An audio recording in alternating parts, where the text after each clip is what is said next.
Tapi ini kan proses pembelajaran dari otonomi daerah. Otonomi daerah kan didesain untuk memaksimalkan uang di daerah Ya, karena mereka dianggap lebih tahu apa kebutuhan daerahnya. kebutuhan daerah ya. Tapi ketika banyak yang macet, banyak yang nggak dibelanjakan, timbullah pertanyaan apa benar mereka tahu. Ya, Karena saya bilang belanja lebih bagus 2 triwulan ke depan, nanti kita bisa propose ke atas untuk menambah uang ke daerah. Kalau mereka mau. oh, oke. Kalau kita lihat mengatur belanja tuh ternyata nggak mudah gitu ya. Maka saya undang Pak Purbaya, silahkan ke depan. Baik, dari Pak Purbaya tadi itu kita sudah mengundang pagi 4 kementerian, yang barusan 2 kementerian. Semuanya ujung-ujungnya APBN semua Pak.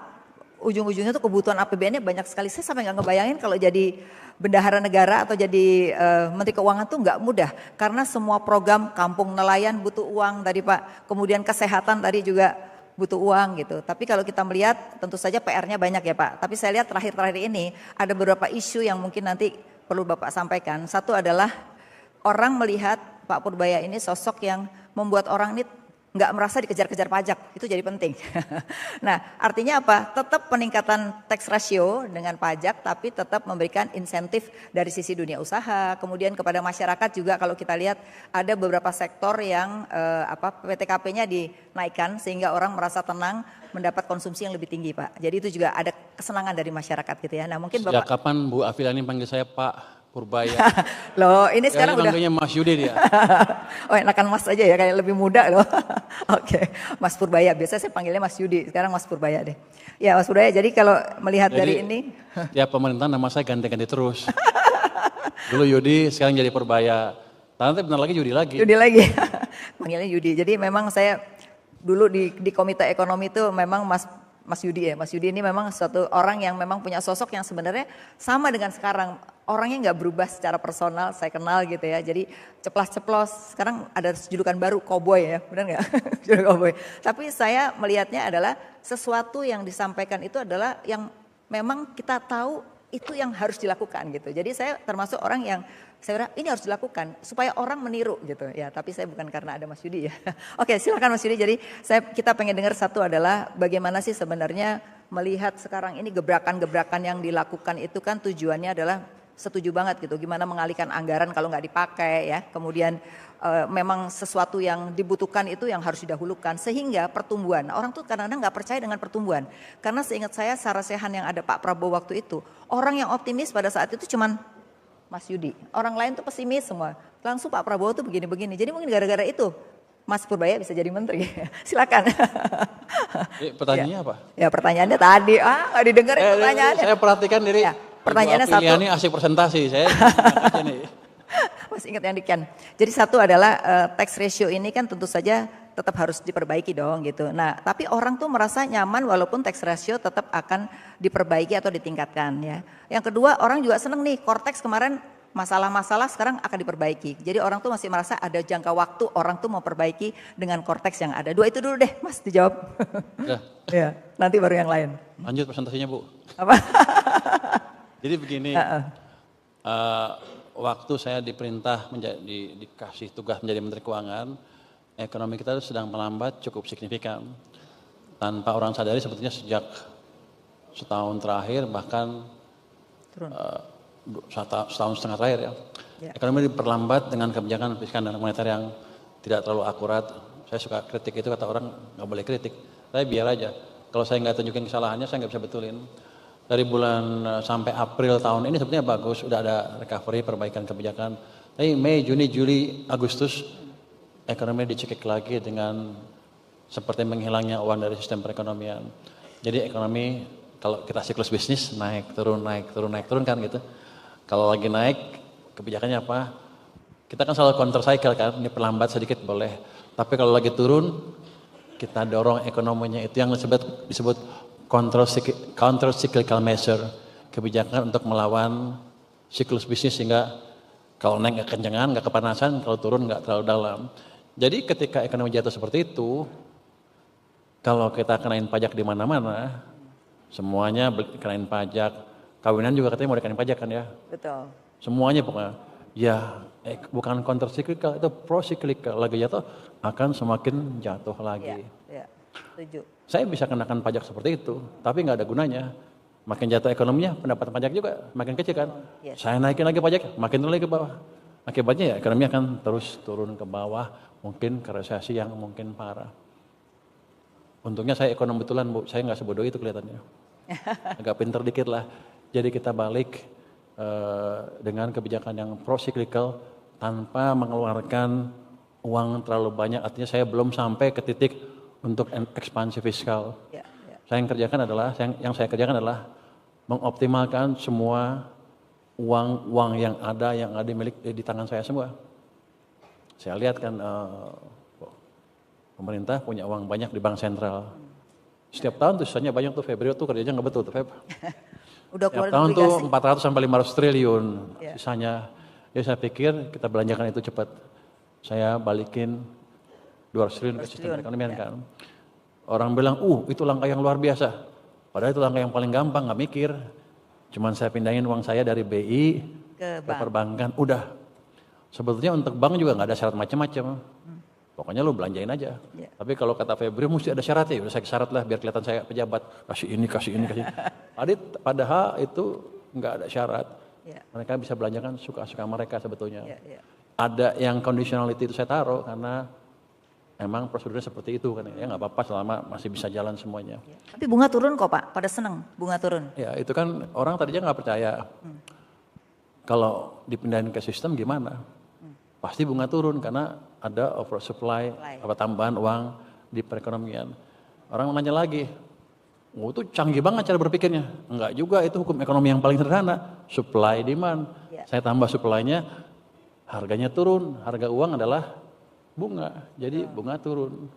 Kalau bunga turun semuanya biasanya bergerak ya, kita balik dari sederhana semuanya biasanya gerak ya. Jadi itu yang saya kerjakan ya, tanpa macam-macam saya lakukan kebijakan counter cyclical mendorong ekonomi dan sekarang lumayan bagus kelihatannya. Iya. Kalau saya lihat bunga turun dan optimisme masyarakat udah balik, gerakan ekonomi mulai tumbuh, kredit mulai tumbuh sedikit-sedikit. Iya.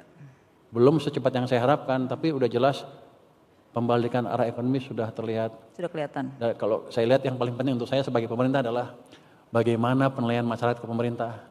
Membaik apa enggak. Saya punya indeks dulu di Ganareksa, sekarang masih di Alpes, nanti kalau itu saya pindahin ke keuangan kali ya. Pokoknya supaya ikut saya. Itu namanya indeks kepercayaan masyarakat ke pemerintah. Ya. Pada waktu bulan Juli, Agustus, September turun ke level yang rendah sekali, ke level yang membahayakan. Jadi demo-demo itu menandakan bahwa masyarakat nggak puas ke pemerintah karena ekonominya memburuk. Ya. Ada kekhawatiran mereka belanja ya kalau lihat dari LPS datanya. Bukan khawatir, memang susah hidupnya. Jadi itu yang real, kesulitan ekonomi yang real. Ya. Karena memang ekonomi direm, laju pertumbuhan uang itu ketika itu 0%. Oh, ada. Coba lihat di sini gambarnya. Sebelah sini. Mana? Datanya. Nah, boleh juga saya betahkan dikit ya. Nah, itu yang kanan tuh.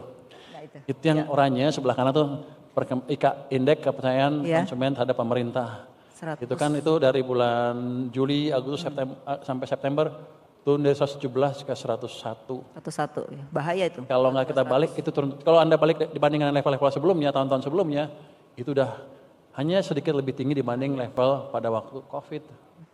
Padahal kita nggak ada bencana. Jadi emang masyarakat susah dan kalau nggak kita balik, saya yakin di bulan-bulan berikutnya demo akan makin luas sampai kita tidak bisa mengendalikan keadaan. Jadi kita balik dengan counter cyclical policy yang irit. Jadi saya belum ekspansi betul-betulan. Saya cuma perbaiki manajemen keuangan saya perbaikin, manajemen cash flow saya perbaiki.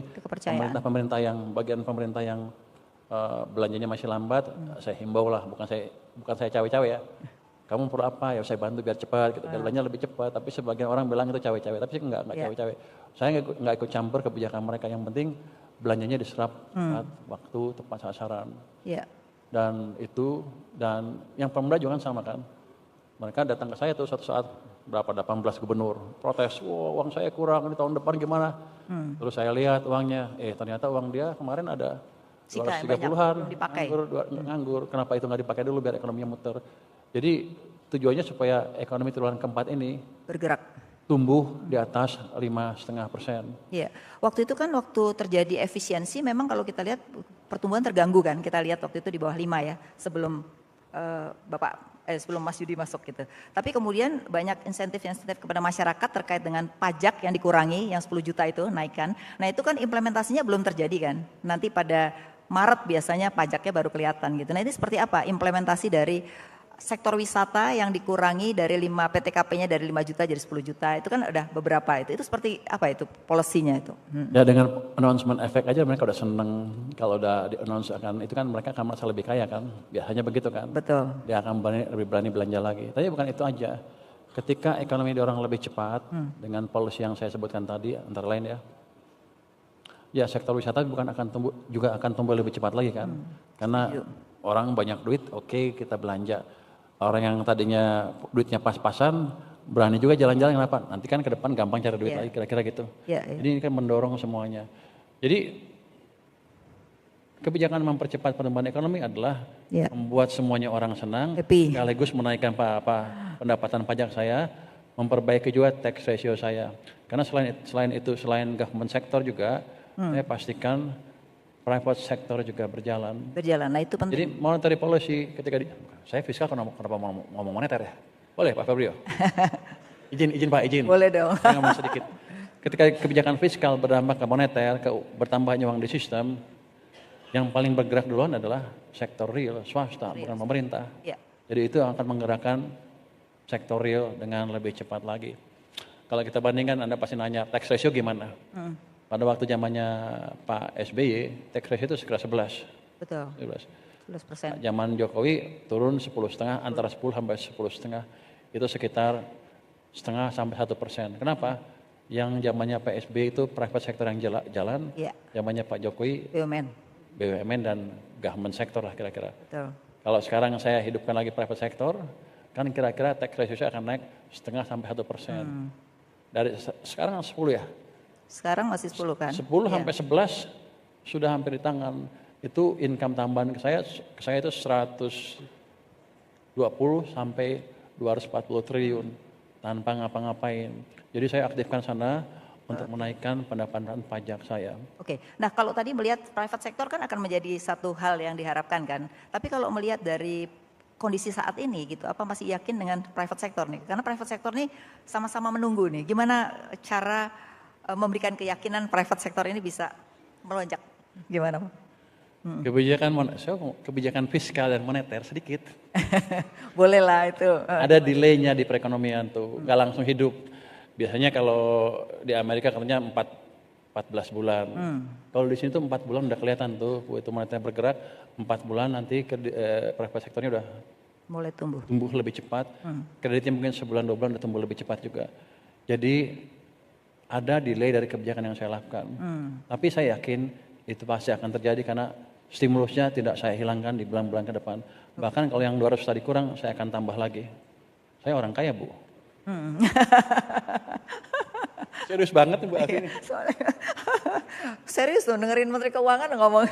Oke. Nah, ada satu hal lagi yang kemarin juga lagi rame kan, para gubernur datang nih ya terkait dengan transfer ke daerah kan. Nah, jadi memang banyak bukan komplain sih, diskusi lah di sana sini. Ini orang otonomi daerah tapi transfer ke daerah kenapa dikurangi? Padahal pada saat itu kan efisiensi kan ya.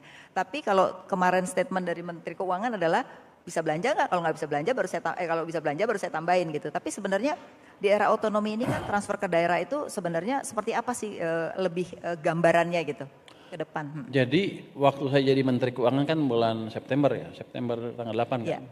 Itu udah hampir setengah diketok ya transfer ke daerah. Jadi bukan saya yang motong transfer ke daerah. Betul, hampir 400. Tapi setelah itu ribut kan, setelah tanggal 9, Menteri Dalam Negeri mengajukan revisi terhadap anggaran APBN 2026. Di situ ada kenaikan transfer ke daerah 43 triliun. Saya nggak kurangin sepeser pun. Saya cuma nanya, udah cukup Pak? Cukup. Ya udah, go ahead. Tahunya masih dipotong banyak, nggak cukup. Cuman begini, saya bilang ke daerah, mereka datang ke saya kan, kalau sekarang saya naikin transfer ke daerah, nggak mungkin. Karena pandangan dari pimpinan di atas nggak seperti itu. Dia pengen lihat perbaikan dari cara daerah membelanjakan uangnya dalam hal mendorong pertumbuhan ekonomi dan lain-lain. Jadi saya bilang ke mereka, cobalah tunjukkan 2 triwulan ini, triwulan sekarang sama triwulan 1 tahun depan, bahwa Anda sudah lebih pandai mengelola keuangan daerahnya. Nggak ada bocor dan lain-lain, belanja tepat waktu. Nanti kalau itu berhasil, saya hitungkan ekonomi kita udah lebih bagus kan. Income saya juga lebih bagus kan harusnya. Saya akan pertimbangkan tambah transfer ke daerahnya. Tambahan ya. Tambahan. Tapi kalau Anda nggak perbaikin, saya nggak bisa propose itu ke atas. Nanti saya yang digetok, kira-kira begitulah. Ya. Ini dua arah lah. Iya. Saya bilang bantu saya untuk membantu Anda. Ya, oke. Nah, kalau kita lihat sebenarnya transfer ke daerah tuh secara tidak langsung sebenarnya nambah ya. Ada MBG di daerah juga gitu ya. Terus kemudian ada program-program lain yang kalau kita lihat dari Kementerian Kesehatan, tapi memang ada di pusat, tapi sebenarnya kan daerah yang mendapatkan juga gitu. Nah, ini seringkali tidak mau membantu tanggung jawab terhadap pelaksanaan ini. Gimana nih? Tahun depan tuh naiknya sama dengan lebih dari 2 kali berkurangnya transfer ke daerah untuk dana-dana seperti itu. Jadi dana pemerintah pusat yang dibelanjakan ke daerah untuk itu naik dari 900 ke 1.300 triliun, kan naik 200. Padahal transfer daerahnya turun 200 kira-kira apa ya. Sebenarnya banyak uang di daerah, lebih banyak. Cuman kan begini, pemimpin daerah kan ingin juga memberi peran yang lebih signifikan ke pembangunan daerahnya. Mungkin mereka punya rencana sendiri yang nggak terlalu cocok dengan rencana pemerintah pusat. Tapi ini kan proses pembelajaran dari otonomi daerah. Otonomi daerah kan didesain untuk memaksimalkan uang di daerah karena mereka dianggap lebih tahu apa kebutuhan daerahnya. Kebutuhan daerah ya. Tapi ketika banyak yang macet, banyak yang nggak dibelanjakan, timbullah pertanyaan apa benar mereka tahu. Maka saya bilang belanja lebih bagus 2 triwulan ke depan, nanti kita bisa propose ke atas untuk menambah uang ke daerah. Kalau mereka mau. Mau, oke.